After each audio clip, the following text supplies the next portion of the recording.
Welcome back to Stoic Vivu, where ancient wisdom meets modern solutions.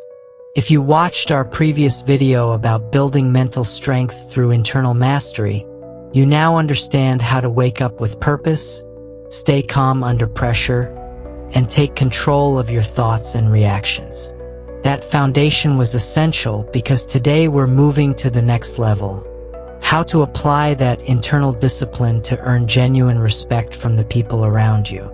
Here's what most people get completely wrong about respect. They think it comes from impressive achievements, expensive possessions, or clever social strategies. They try to demand it through authority, manipulate it through charm, or buy it through generosity. But the ancient Stoics discovered something that modern psychology is finally catching up to. Real respect can't be demanded, manipulated, or purchased. It can only be earned through consistent daily actions that demonstrate character. Think about the people you genuinely respect in your own life. It's probably not the person with the biggest house or the most social media followers.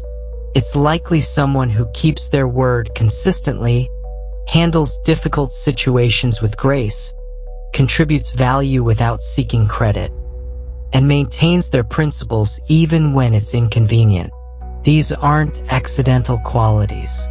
They're the result of specific daily practices that build character over time. Marcus Aurelius ruled the most powerful empire in history, yet the respect he earned wasn't due to his political position.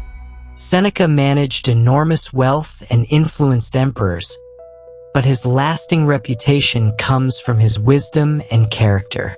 Epictetus overcame slavery and physical disability to become one of history's most influential teachers through the force of his ideas and the consistency of his example.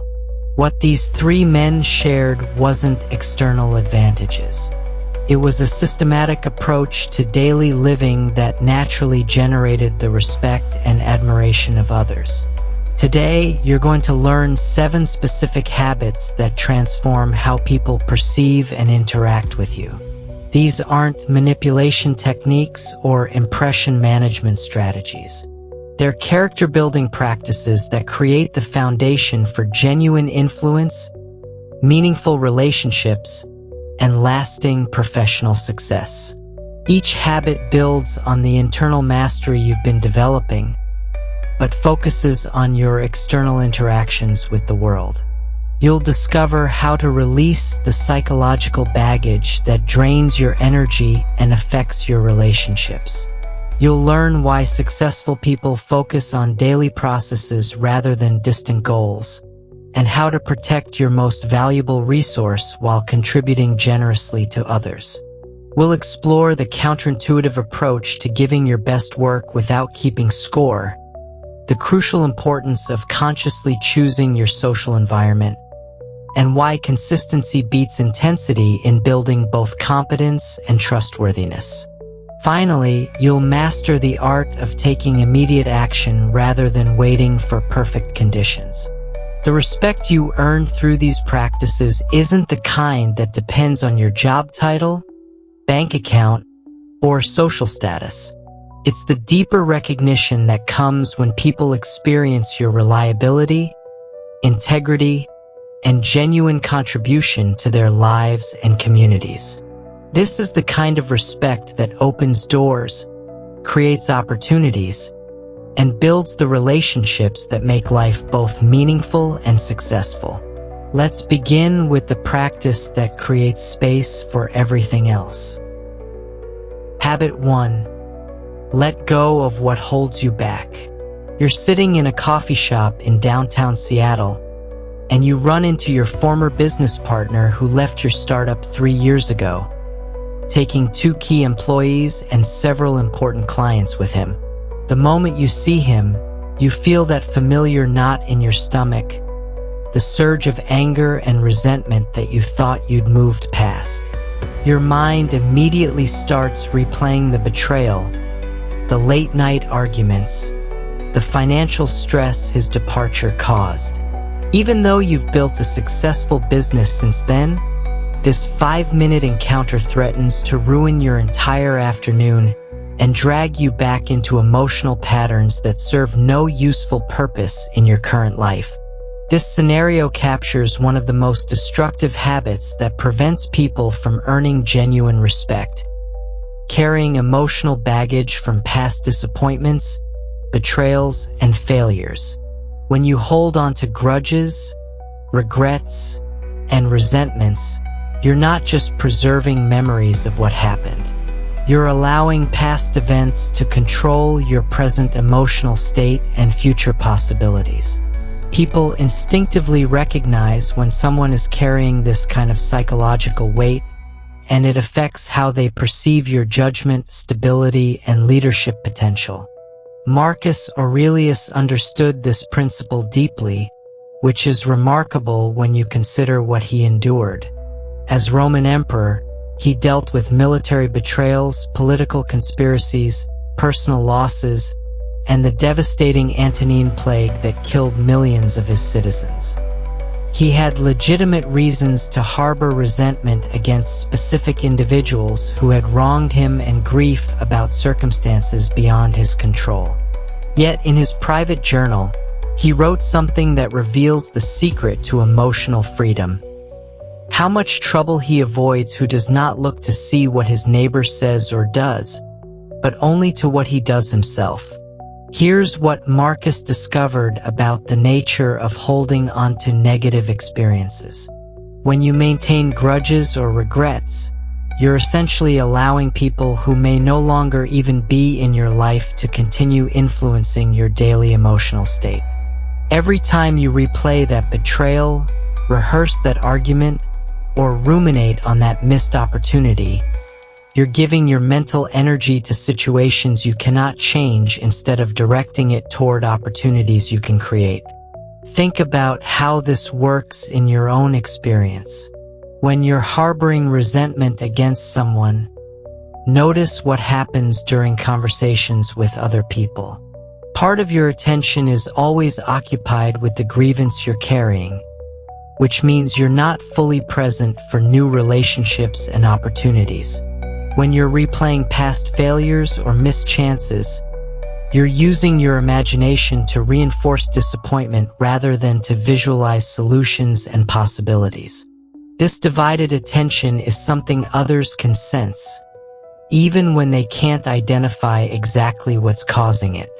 The Stoics practiced a specific technique for releasing these psychological burdens, and it's more practical than most people realize.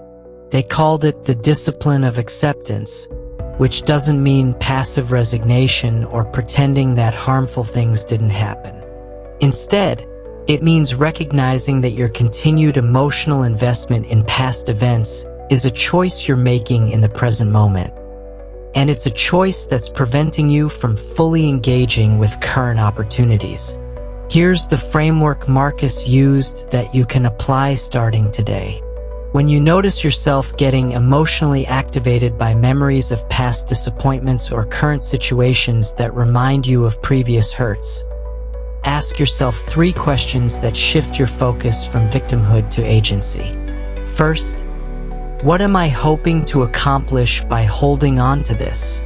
Most of the time, the honest answer reveals that the grudge or regret isn't serving any constructive purpose.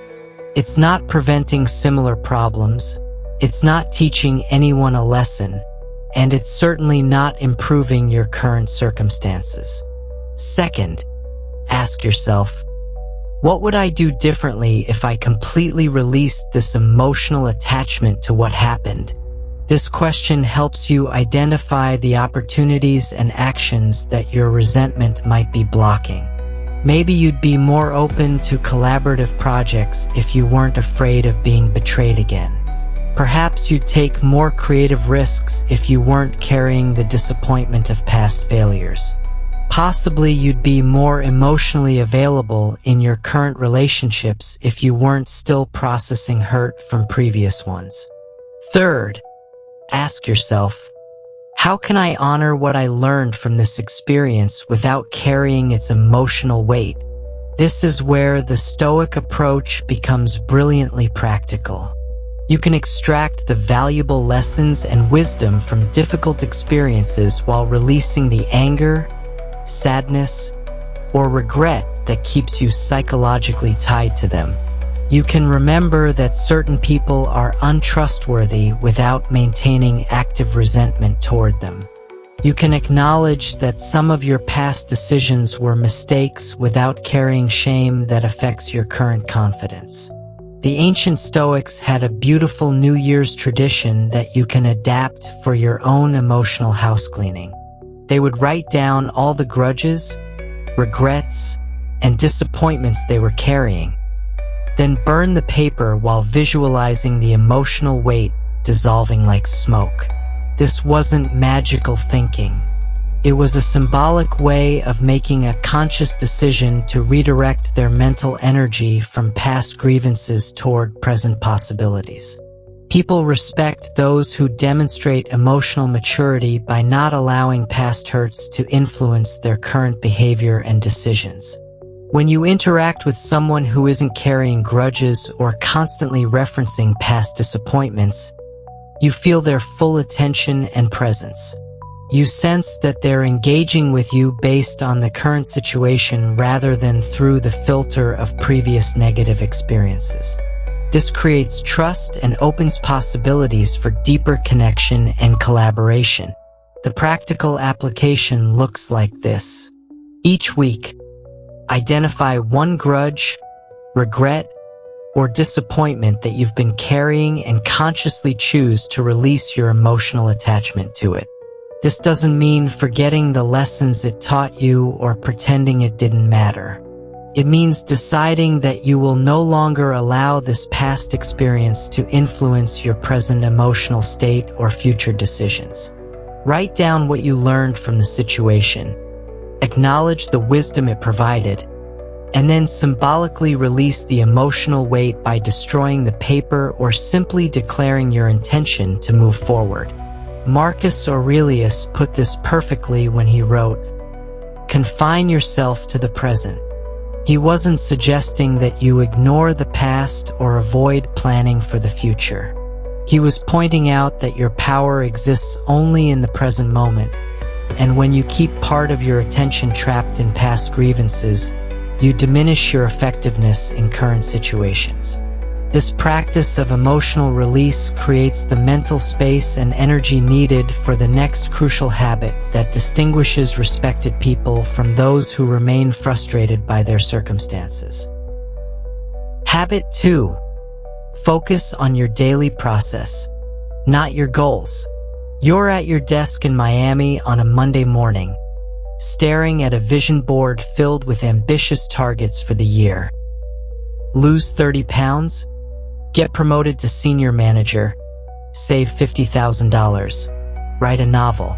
These goals felt inspiring when you created them 3 months ago, but today they feel overwhelming and impossibly distant. You've made some progress, but not enough to feel confident about reaching any of them. The gap between where you are and where you want to be creates a constant undercurrent of anxiety that affects your daily mood and makes every small setback feel like evidence that you're failing at life.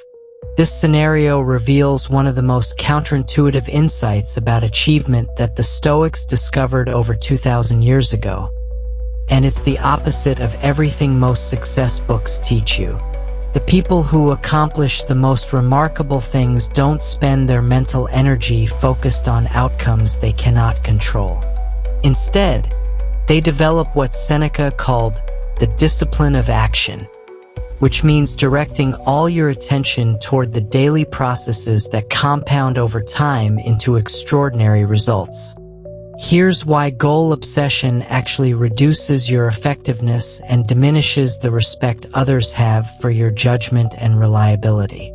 When you're constantly measuring yourself against distant outcomes, you create psychological pressure that interferes with your ability to perform well in the present moment. You start evaluating every daily action based on whether it's moving you quickly enough toward your ultimate target, which leads to impatience, frustration, and the tendency to abandon sustainable practices in favor of dramatic but unsustainable efforts. Marcus Aurelius managed the Roman Empire without setting quarterly goals or creating 5-year strategic plans. Instead, he focused on what he called his daily duty, which meant waking up each morning and asking himself, "What does excellent leadership look like today?" He understood that empires aren't built through grand gestures or perfect long-term planning. They're built through thousands of small decisions made consistently over time, each one reflecting the character and judgment that either builds or erodes respect and effectiveness. Think about the most successful people you know personally, not the celebrities or business figures you read about, but the individuals in your own life who have achieved sustained success and earned genuine respect. Notice that they rarely talk about their goals or future achievements. Instead, they focus on their daily routines, their standards for quality work, and their commitment to consistent improvement. They've learned that process focus eliminates the anxiety that comes from outcome attachment while actually increasing the likelihood of achieving impressive results. The Stoic approach to achievement rests on a fundamental principle that most people resist until they experience its power. You have complete control over your daily actions and almost no control over the results those actions produce. You can control whether you exercise today, but you cannot control exactly how much weight you lose or when. You can control the quality of work you deliver this week, but you cannot control whether your boss recognizes it or whether it leads to a promotion. You can control how much money you save each month, but you cannot control market conditions or unexpected expenses. Here's the practical framework that transforms this insight into daily effectiveness. Instead of setting outcome-based goals that create anxiety and distraction, identify the daily processes that, if performed consistently, will naturally lead toward the results you want. If you want to improve your physical health, your daily process might be walking for 30 minutes and choosing vegetables over processed foods at lunch. If you want career advancement, your daily process might be completing your most important task before checking email and having one meaningful conversation with a colleague or client. The key insight that changes everything is recognizing that daily processes are completely within your control, while outcomes depend on countless variables beyond your influence. When you focus on executing your daily process regardless of immediate results, you develop what the Stoics called tranquility of mind. You're no longer anxious about whether you're progressing fast enough toward distant targets, because you know that consistent process execution inevitably produces progress, even when that progress isn't immediately visible. Seneca demonstrated this principle in his approach to wealth building, which was one of his greatest practical achievements. Rather than setting targets for specific amounts of money or comparing his progress to other wealthy Romans, he focused on daily practices. Making sound business decisions, treating partners fairly, investing conservatively, and living below his means. These processes, executed consistently over decades, made him one of the wealthiest men in Roman history, but more importantly, they built his reputation for sound judgment and reliable character. People respect those who demonstrate process discipline because it reveals several crucial character traits simultaneously. First, it shows that you can delay gratification and work steadily toward long-term objectives without needing constant emotional rewards. Second, it demonstrates that your self-worth isn't dependent on external validation or immediate results, which makes you more reliable under pressure. Third, it indicates that you understand the difference between what you control and what you don't control, which is perhaps the most important wisdom for effective leadership and collaboration. Here's how to apply this immediately in your own life. Choose one area where you've been focused on outcome goals and replace that goal with a daily process commitment. Instead of lose 30 pounds, commit to take a 20-minute walk after lunch and eat a serving of vegetables with dinner. Instead of get promoted, commit to complete my most important task before 10 a.m. and ask one thoughtful question in every meeting. Instead of write a novel, commit to write for 30 minutes every morning before checking my phone. The transformation happens when you realize that process focus actually increases your influence over outcomes while eliminating the anxiety that outcome focus creates. When you're not constantly worried about whether you're achieving results fast enough, you can direct all your mental energy toward executing your daily practices with excellence. This creates a positive feedback loop where better daily performance leads to better results, which reinforces your confidence in the process approach. Marcus Aurelius captured this perfectly when he wrote, "You have power over your mind, not outside events.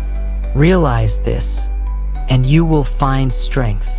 The strength he's referring to isn't physical power.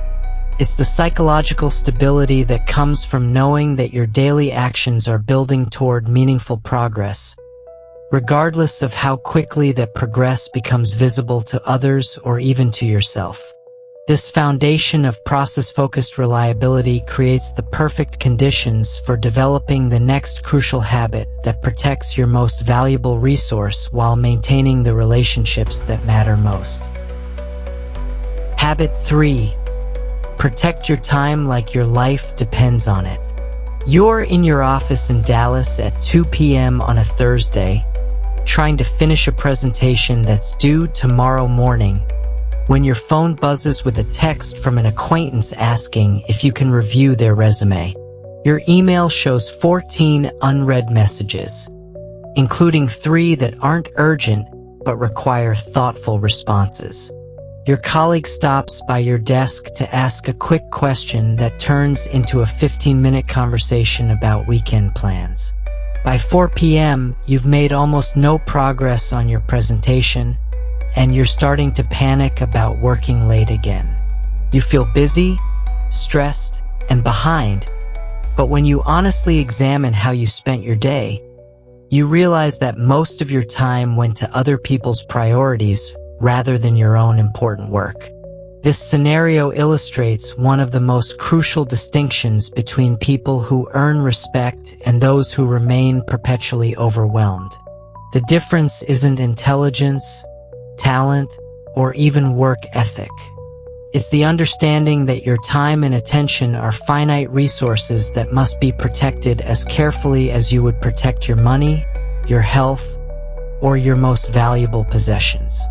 When you allow others to have unlimited access to your time, you're essentially giving them control over your life's direction and outcomes. Seneca understood this principle better than perhaps anyone in history, which is remarkable considering his circumstances. As advisor to Emperor Nero and one of Rome's wealthiest citizens, he received constant requests for meetings, favors, advice, and political support. Every senator, businessman, and social climber in the empire wanted access to his time and influence. Yet Seneca developed a system for managing these demands that allowed him to maintain focus on his most important work while still serving others effectively when appropriate. Here's what Seneca discovered about the psychology of time protection that most people never realize. When you respond immediately to every communication and make yourself constantly available to others, you're not being helpful or professional. You're training people to treat your time as less valuable than their convenience. You're also fragmenting your attention in ways that dramatically reduce the quality of everything you produce, because deep work requires sustained focus that constant interruptions make impossible. Think about how this dynamic affects the respect others have for your judgment and priorities. When someone observes that you drop everything to respond to non-urgent requests, they unconsciously conclude that you either don't have important work to do or don't know how to distinguish between urgent and important tasks. When they see you constantly checking your phone during conversations or meetings, they recognize that your attention is divided and that they're not receiving your best thinking or genuine presence. The Stoic approach to time protection is based on a principle that seems counterintuitive at first but becomes obvious once you understand it. By being selective about when and how you make yourself available to others, you actually improve the quality of service you provide when you do engage. When someone receives your focused, unhurried attention, they get much more value from the interaction than they would from a quick, distracted response given while you're juggling multiple competing demands. Here's the practical framework that Seneca developed, which you can adapt for your modern communication challenges. First, establish specific times for processing and responding to communications rather than reacting to messages as they arrive throughout the day. This might mean checking email 3 times daily at scheduled intervals, or designating certain hours for phone calls and text message responses. The key is creating boundaries that allow for sustained focus on important work while still maintaining reasonable responsiveness to legitimate needs. Second, develop what Seneca called discernment about which communications actually require your immediate attention versus those that feel urgent but are actually just convenient for the sender. True emergencies are rare, and most situations that people present as urgent can actually wait for a thoughtful response during your designated communication times. When you respond immediately to non-urgent requests, you're essentially rewarding people for poor planning and teaching them to create artificial urgency to get your attention. Third, practice what the Stoics called the discipline of desire when it comes to being needed or popular. Many people make themselves constantly available because they enjoy feeling important or because they're afraid that saying no will damage relationships. But healthy relationships actually improve when both parties respect each other's time and priorities. People who truly value your contribution will understand and appreciate your boundaries, while those who become upset when you protect your time are probably not relationships worth maintaining. The practical application looks like this in your daily life. When you receive a non-urgent request for your time or attention, pause before responding and ask yourself whether this is the best use of your energy right now or whether it can wait until a more appropriate time. If it can wait, respond with something like, "I want to give this proper attention. Let me get back to you by tomorrow afternoon." Or, "I'm focused on a deadline today, but I can discuss this with you on Friday morning." Notice that this approach isn't about being rude or unhelpful. It's about being strategic with your availability so that when you do give your time and attention to others, you can be fully present and genuinely useful rather than distracted and hurried. This creates better outcomes for everyone involved while protecting your ability to focus on your most important work. Seneca put this beautifully when he wrote, "It is not that we have a short time to live, but that we waste a lot of it." The time you spend responding to every immediate demand, engaging in conversations that don't serve any important purpose, and allowing others to interrupt your focused work isn't just lost productivity. It's a lost opportunity to create something meaningful, to solve important problems, and to develop the expertise and results that naturally generate respect and influence.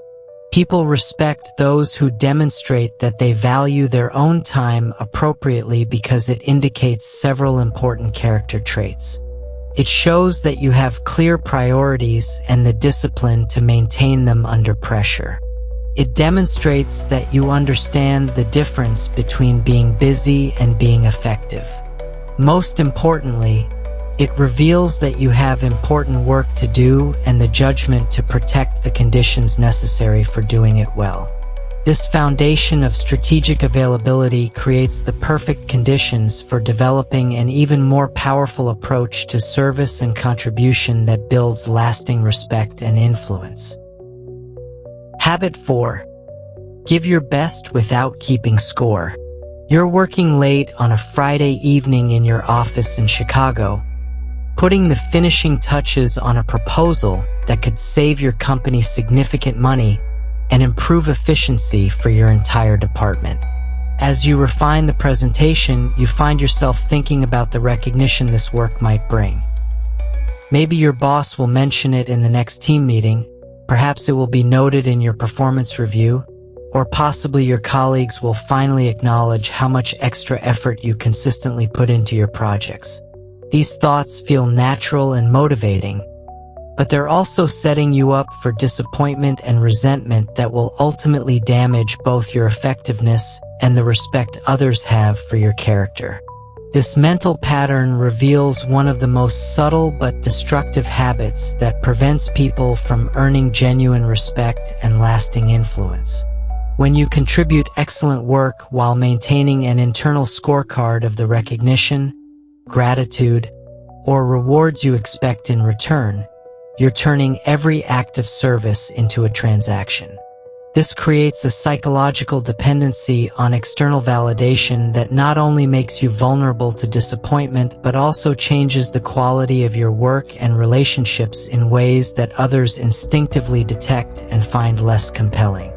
Marcus Aurelius understood this principle with remarkable clarity, despite having legitimate reasons to expect recognition for his contributions. As Roman emperor, he successfully managed multiple military campaigns, implemented social reforms, and maintained stability during a devastating plague that killed millions of his citizens. His achievements were objectively significant and historically important. Yet in his private journal, he wrote something that reveals the secret to sustainable excellence. When you have done a good deed and another has benefited from it, why do you look for a third thing on top of this, such as recognition or a return favor? Here's what Marcus discovered about the psychology of keeping score that most people never realize. When you perform excellent work while expecting specific responses from others, you're actually dividing your attention between the task itself and the anticipated reward. This divided focus reduces the quality of your work because you're not completely absorbed in doing the best job possible. You're partially focused on how the work will be received, whether it will be appreciated, and what benefits it might bring you personally. Think about how this dynamic affects your daily experience and the respect others have for your contributions. When you complete a project while hoping for praise, and that praise doesn't come immediately or in the form you expected, you feel disappointed and possibly resentful. This emotional reaction affects your attitude toward future projects and your interactions with the people who you believe failed to appreciate your efforts. Others can sense this shift in your energy and enthusiasm, even when you try to hide it, and it makes them less likely to engage with you as a trusted collaborator. The Stoic solution to this problem is both counterintuitive and profoundly liberating. Instead of trying to eliminate your desire for recognition, which is natural and often appropriate, you learn to find complete satisfaction in the excellence of your work itself. This doesn't mean you become indifferent to feedback or advancement opportunities.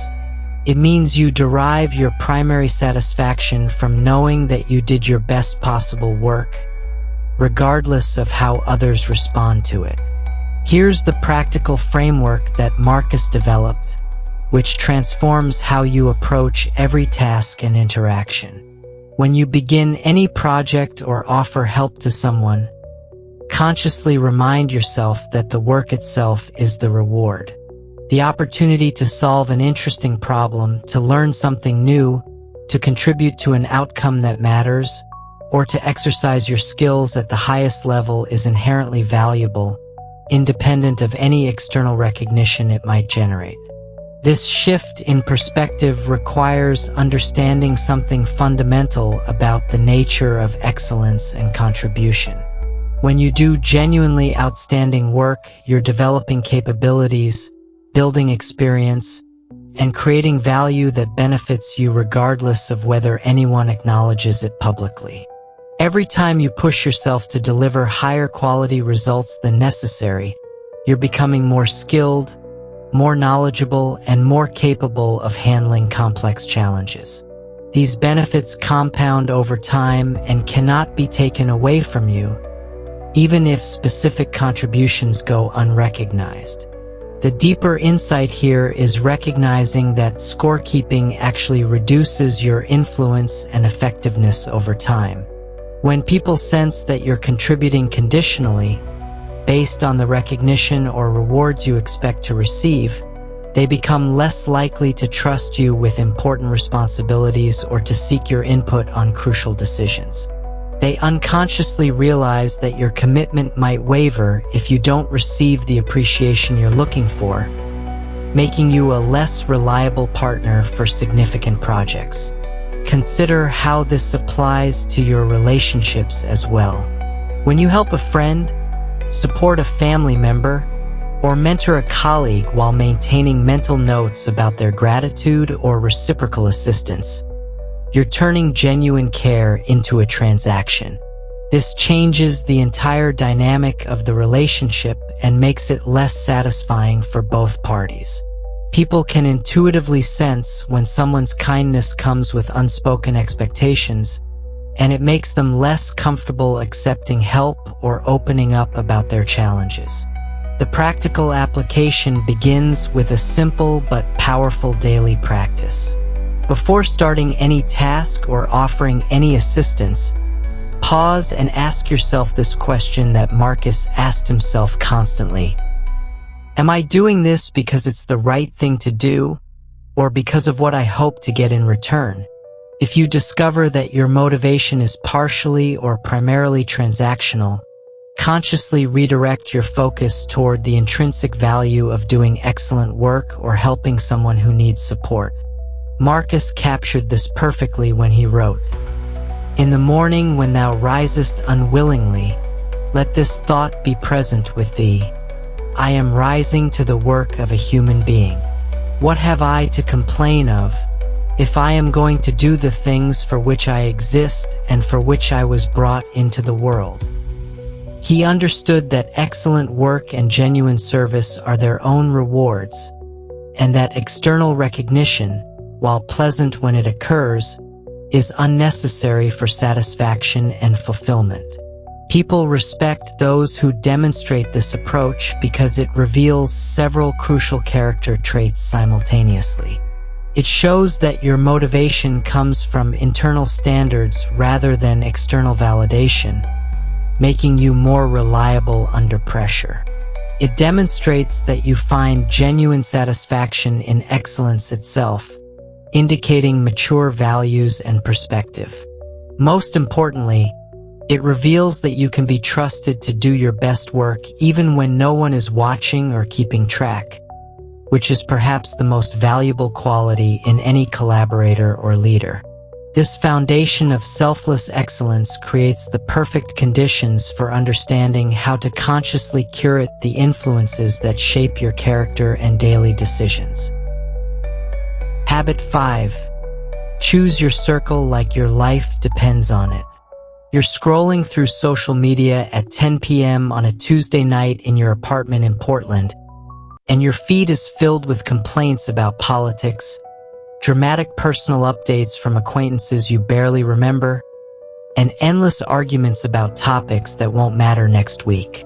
After an hour of this digital consumption, you notice that you feel more anxious, more cynical, and more disconnected from your own goals and values than you did before you picked up your phone.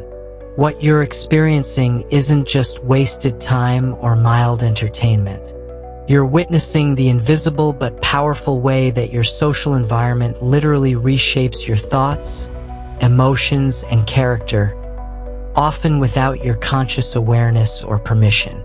This scenario illustrates one of the most underestimated factors in personal development and professional success: the profound impact that your social circle and information diet have on who you become over time. Marcus Aurelius understood this principle so deeply that he wrote in his private journal, "Very little is needed to make a happy life. It is all within yourself, in your way of thinking." But he also recognized that your way of thinking is constantly being influenced by the people you spend time with and the ideas you regularly consume. Here's what most people don't realize about social influence and why it determines so much about your future trajectory. Your brain is designed to unconsciously absorb and mirror the attitudes, values, habits, and even the vocabulary of the people around you. This isn't a weakness or character flaw. It's an evolutionary adaptation that helped our ancestors survive by quickly learning the customs and behaviors that were successful in their communities. But in our modern world, this same mechanism can either accelerate your growth toward becoming your best self or gradually pull you toward mediocrity and dissatisfaction. Think about the 5 people you spend the most time with, whether in person or through digital interaction. Notice their attitudes toward work, relationships, personal growth, and life challenges. Observe how they talk about other people, how they handle setbacks, and what they consider important enough to discuss regularly. Now consider your own attitudes and behaviors over the past year. You'll likely discover that you've unconsciously adopted many of their perspectives and habits, sometimes even using their phrases and expressing similar opinions about topics you previously viewed differently. The Stoics called this phenomenon social contagion, and they developed specific practices for consciously curating their social environment to support their character development rather than undermine it. Seneca, despite being one of Rome's wealthiest and most politically connected citizens, was incredibly selective about the people he spent his leisure time with and the types of conversations he engaged in regularly. He understood that every interaction either reinforced his commitment to wisdom and virtue or gradually eroded it through exposure to different values and priorities. Here's the framework that Seneca developed for evaluating and improving your social environment, which you can apply to both your personal relationships and your media consumption habits. First, honestly assess whether the people in your regular social circle inspire you to become better or make it easier for you to accept lower standards for yourself. This isn't about judging others or expecting perfection from your friends and colleagues. It's about recognizing whether your typical conversations and interactions encourage growth, learning, and positive action, or whether they tend toward complaint, gossip, and cynicism. Second, consciously seek out relationships with people who demonstrate the qualities you want to develop in yourself. If you want to become more disciplined, spend time with people who have built successful habits and can share practical insights about consistency and self-management. If you want to improve your communication skills, cultivate friendships with individuals who express themselves clearly and listen thoughtfully. If you want to develop better judgment, connect with people who make decisions based on principles rather than emotions or immediate convenience. Third, create boundaries around information and entertainment consumption that protect your mental environment the same way you would protect your physical health. This means being intentional about the news sources you read, the social media accounts you follow, the podcasts you listen to, and the television shows you watch regularly. Marcus Aurelius wrote, "Our soul is dyed by the color of our thoughts." And your thoughts are constantly being influenced by the ideas and images you allow into your consciousness through various media channels. The practical application of this principle requires understanding something crucial about the relationship between influence and choice. You cannot completely control the attitudes and behaviors of the people around you, but you have enormous control over how much time you spend with different types of people and in different types of environments. You can choose to have lunch with the colleague who talks about interesting projects and professional development rather than the one who constantly complains about management. You can decide to join social groups focused on activities you want to improve at rather than spending all your free time in environments that don't challenge you to grow. This doesn't mean you should abandon friends who are going through difficult periods or become socially isolated in pursuit of only positive influences. Genuine friendship includes supporting people during challenging times and accepting that everyone has moments of struggle or negativity. The key distinction is between temporary situations where people need support and ongoing patterns where certain relationships consistently drain your energy or encourage attitudes and behaviors that don't align with your values and goals. People respect those who are intentional about their social choices because it demonstrates several important character traits. It shows that you have clear values and the discipline to align your environment with those values, even when it requires making difficult decisions about relationships or entertainment choices.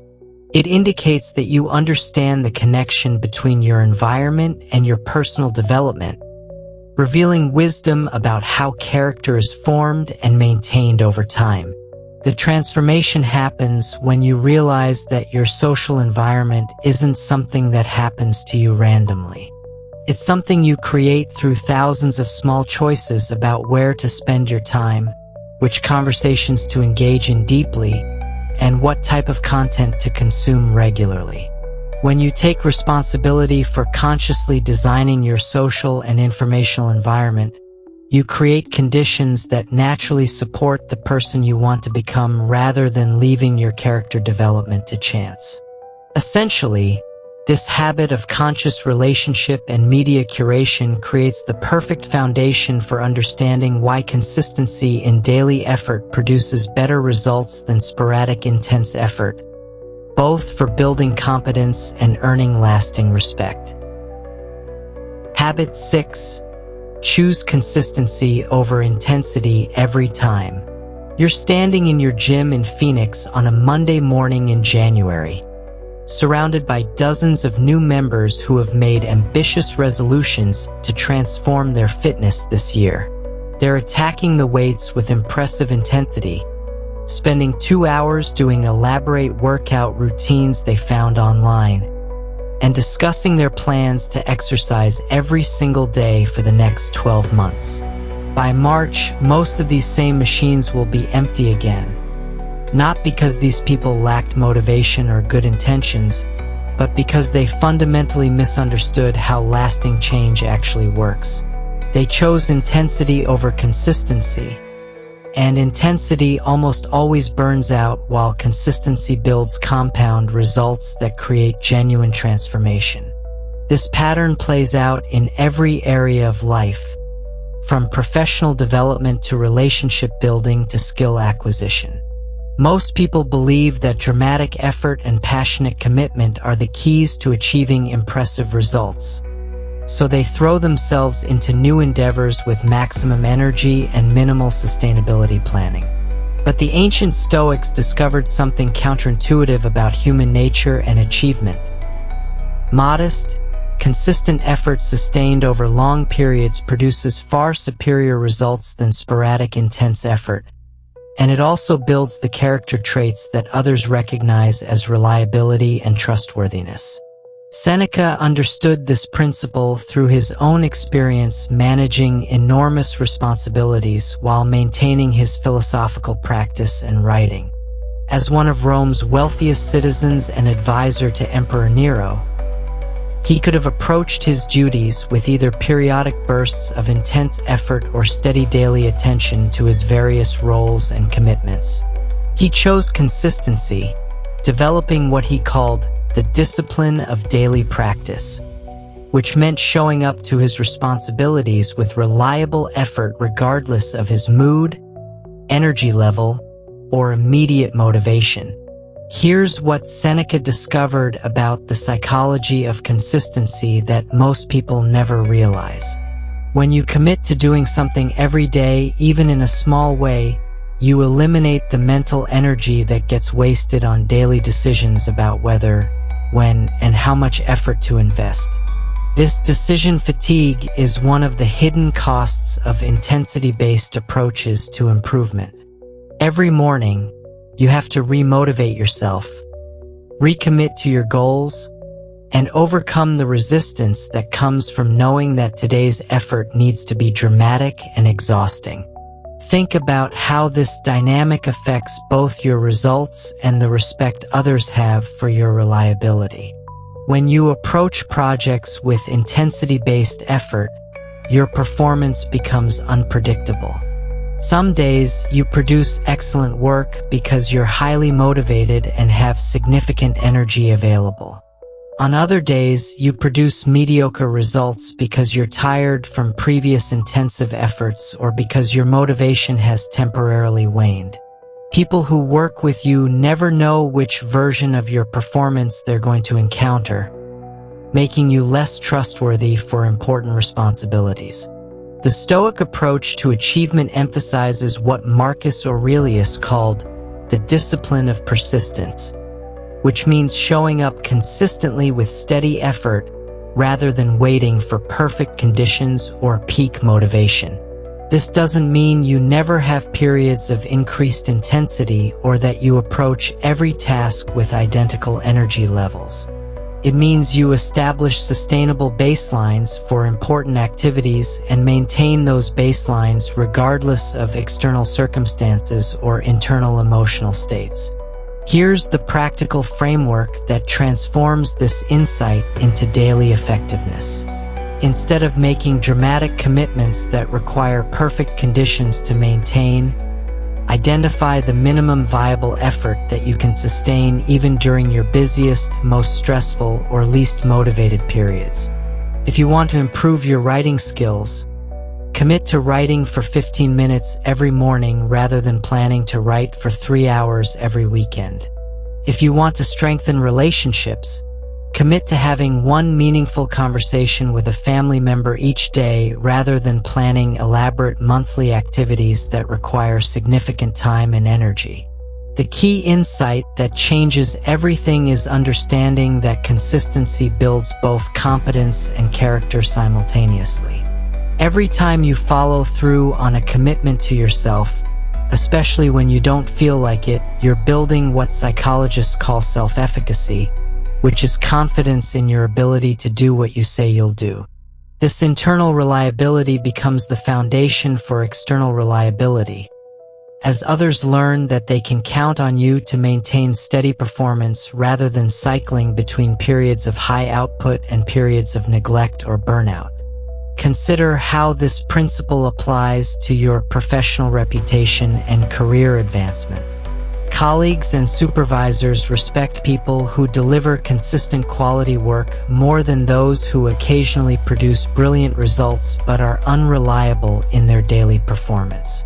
When you're known for steady, dependable effort, you become the person others think of when important projects need reliable leadership. When you're known for dramatic but inconsistent performance, you might be appreciated for occasional exceptional contributions, but you're less likely to be trusted with ongoing responsibilities that require sustained attention.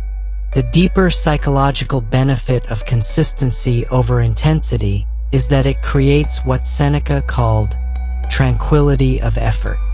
When you know that you're going to show up tomorrow with steady effort regardless of today's results or challenges, you can focus completely on doing your best work in the present moment without anxiety about maintaining motivation or energy over time. This mental calm actually improves the quality of your daily performance because you're not dividing your attention between the task at hand and concerns about your long-term commitment sustainability. People respect those who demonstrate consistent effort because it reveals several crucial character traits that are rare and valuable. First, it shows that you have realistic self-knowledge about your capabilities and limitations, which indicates good judgment and planning abilities. Second, it demonstrates that your commitment to improvement comes from internal standards rather than external motivation, making you more reliable when external circumstances become challenging. Third, it reveals that you understand the relationship between daily actions and long-term results, showing wisdom about how significant achievements are actually created. The practical application begins with identifying one area of your life where you've been using an intensity-based approach and replacing it with a consistency-based commitment. Instead of planning to completely reorganize your entire life next Monday, choose one small daily habit that supports your most important goal and commit to doing it every day for the next month, regardless of other circumstances. Instead of waiting until you have a free weekend to tackle a major project, commit to spending 20 minutes on it every weekday morning before checking email. Marcus Aurelius captured this beautifully when he wrote, "At dawn, when you have trouble getting out of bed, tell yourself, 'I have to go to work as a human being.'" He understood that consistency isn't about perfection or dramatic transformation. It's about showing up reliably to do the work that your values and commitments require, regardless of whether you feel particularly motivated or inspired on any given day. This foundation of reliable daily effort creates the perfect psychological conditions for the final habit that distinguishes people who earn lasting respect from those who remain perpetually frustrated by unrealized potential. Habit 7. Act today instead of planning tomorrow. You're sitting at your kitchen table in Boston on a Sunday evening, making detailed plans for the major life changes you're going to implement starting Monday morning. You've created a comprehensive schedule for waking up earlier, eating healthier, exercising regularly, learning a new skill, and organizing your finances. The plan is thorough, logical, and inspiring. You feel motivated and confident about finally taking control of the areas of your life that have been frustrating you for months. But as you review your elaborate strategy, you're also postponing any actual action until these perfect conditions are in place. Without realizing it, you're falling into the same trap that keeps most people perpetually preparing to live their best life instead of actually living it. This scenario captures what Seneca identified as the most common obstacle to achieving meaningful change and earning genuine respect: the tendency to substitute planning for action, preparation for implementation, and good intentions for actual results. Most people spend enormous amounts of time and mental energy creating detailed strategies for improvement while taking minimal concrete steps toward the outcomes they claim to want. This pattern doesn't just prevent progress. It creates a psychological habit of delaying important action until conditions feel perfect, which means that opportunities for growth, contribution, and achievement are constantly being deferred to an imaginary future that never arrives. Seneca understood this human tendency intimately because he observed it constantly among the wealthy and educated Romans who sought his advice. These were intelligent, capable people who could analyze problems thoroughly and develop sophisticated solutions, yet many of them remained stuck in patterns of perpetual preparation rather than decisive action. He wrote something that reveals the core issue: every new beginning comes from some other beginning's end, but fools spend their entire lives getting ready to start living.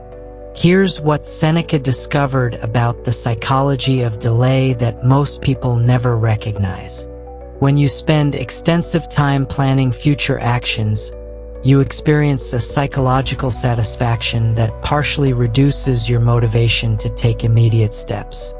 Your brain receives some of the emotional reward of achievement simply from imagining the positive changes you're going to make, which makes it easier to postpone the actual work required to create those changes.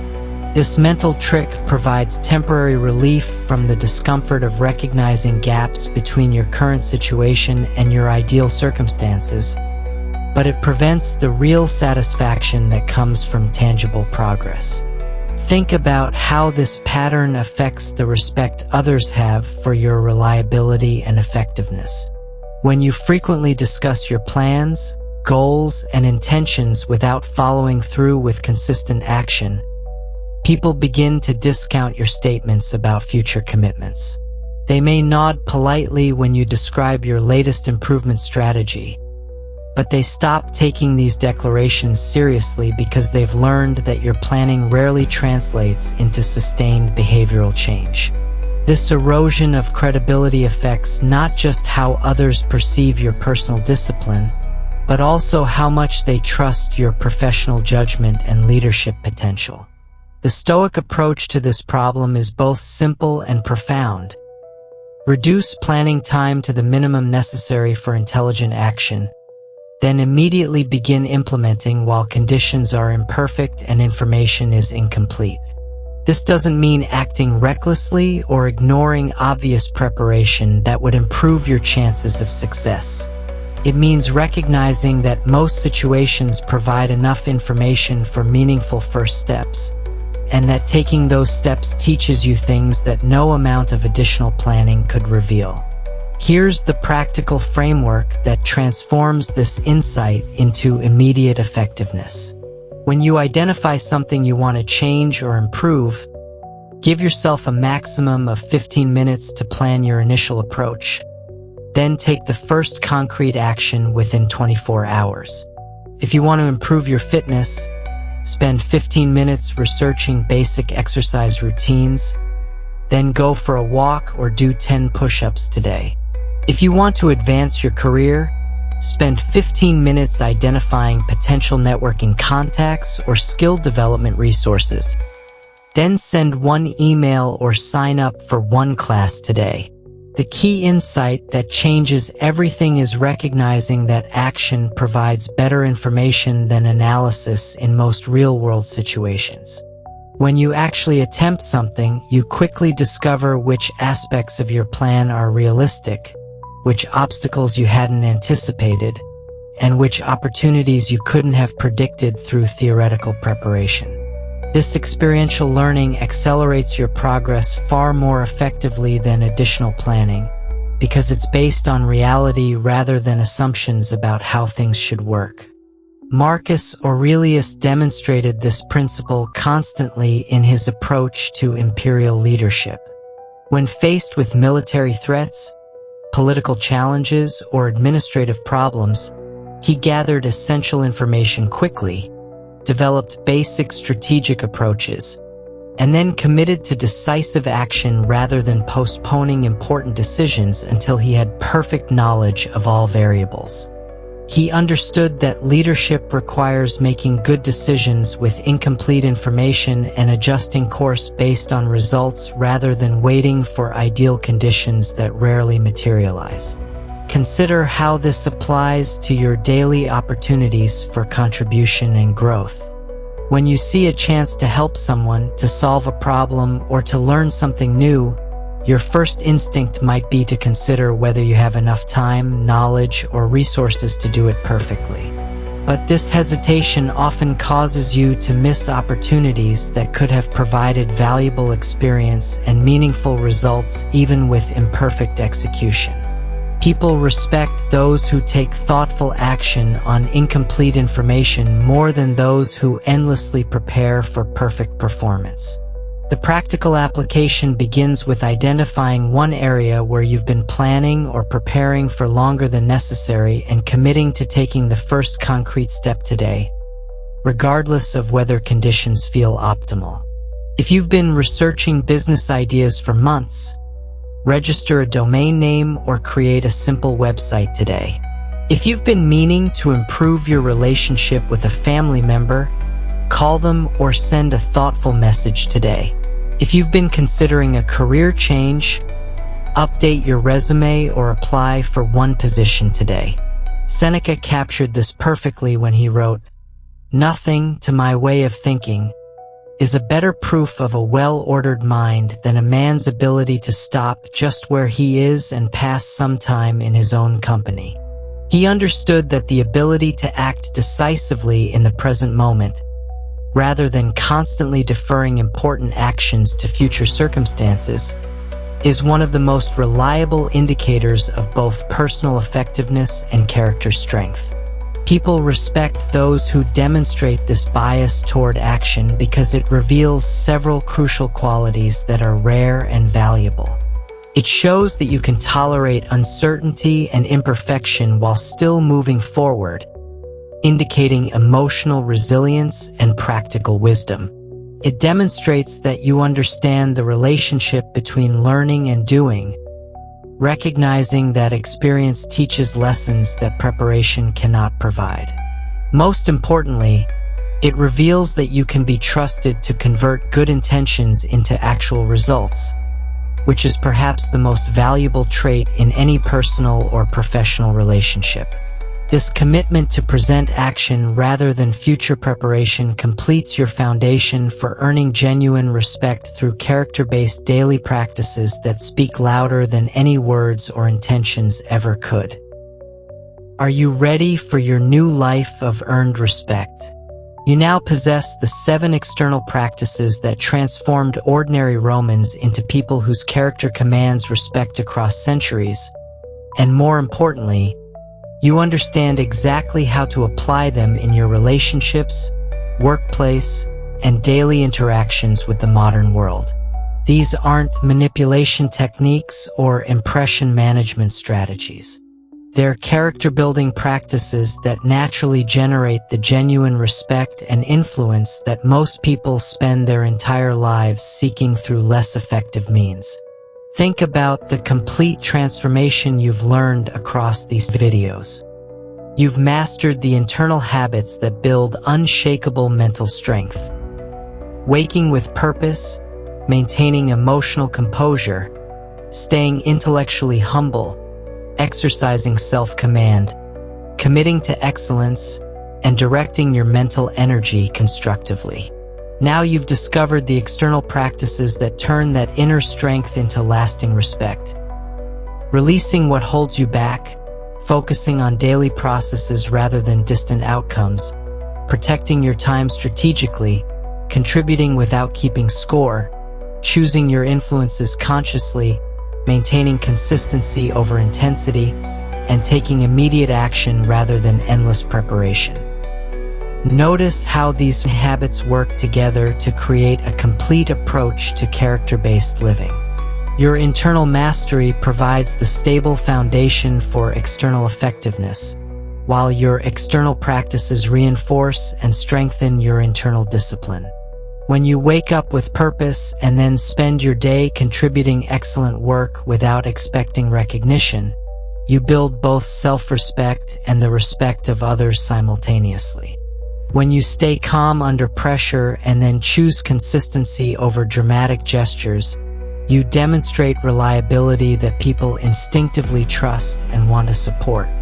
The respect you'll earn through these practices is fundamentally different from the approval that comes from wealth, status, or popularity. It's the deeper recognition that emerges when people consistently experience your integrity, competence, and genuine contribution to their lives and communities. This kind of respect creates opportunities, builds lasting relationships, and generates the influence that allows you to make a meaningful positive impact in whatever areas matter most to you. But understanding these habits intellectually won't change your life any more than understanding exercise theory improves your physical fitness. The ancient Stoics knew that philosophy without daily practice is merely entertainment. Real transformation happens when you choose one habit from each video and commit to practicing both consistently until they become automatic parts of who you are. Start where you are with what resonates most strongly right now. Maybe it's the morning routine that sets a purposeful tone for everything else, combined with the practice of contributing your best work without keeping score. Perhaps it's learning to stay calm by observing situations objectively, paired with choosing your social circle more consciously. The specific combination matters less than your commitment to consistent daily practice. Remember, Marcus Aurelius didn't become a respected leader through occasional bursts of virtue. Seneca didn't build lasting influence through dramatic gestures. Epictetus didn't transform from slave to revered teacher by waiting for perfect conditions. They developed these habits through thousands of small, daily choices to act according to their highest values rather than their immediate impulses. The goal isn't perfection. The goal is to become the kind of person you respect when you look in the mirror, knowing that this authentic self-respect naturally generates the respect of others.